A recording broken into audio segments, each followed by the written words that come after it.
ስራቸውን እየሰሩ እያወሩ ሳለ ያችን ቆንጂዬ መኪና የሚይዘው ባለሀብቱ ሪና ጓደኛው ወደ ሬስቶራንታቸው መጡ። እናም ሪ ለጓደኛው አንድ ያጎቴ ልጅ አለች። ዝም ብላ ቤት ውስጥ በመቀመጥና መጽሐፍ በማንበብ ነው ጊዜዋን የምታሳልፈው።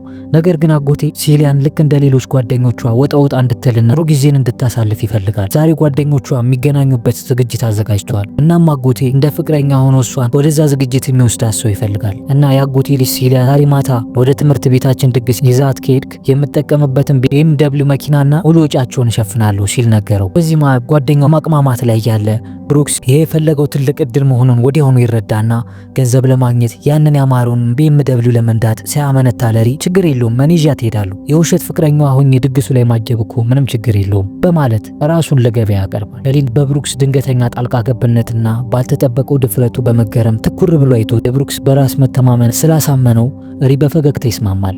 በዚያች ቅጽበት ብሩክስ ለመጀመሪያ ጊዜ የሀብታሞች መንደርን የሚጎበኝበት ጊዜ ተከፈተ። ይህ ቀልድ የሚመስል ድርድር የብሩክስን ሕይወት ወደማይጠበቅ አቅጣጫ የሚያመራ የመጀመሪያ ጉዞ ነበር። እናም እንደተባለው ቀኑ ሲመሻሽ ብሩክስ ያንን ሲመኝ የነበረውን የሪን BMW መኪና እየነዳ ወደ ሲሊያ መኖሪያ ቤት ያመራል። የሲሊያ ወላጆችም ብሩክስን ሲያዩት መልከ መልካም ስለሆነ በደስታ ነበር የተቀበሉት። እውነተኛ ባሏ ቢሆን ብሎ በልባቸው ተመኝተውት ነበር።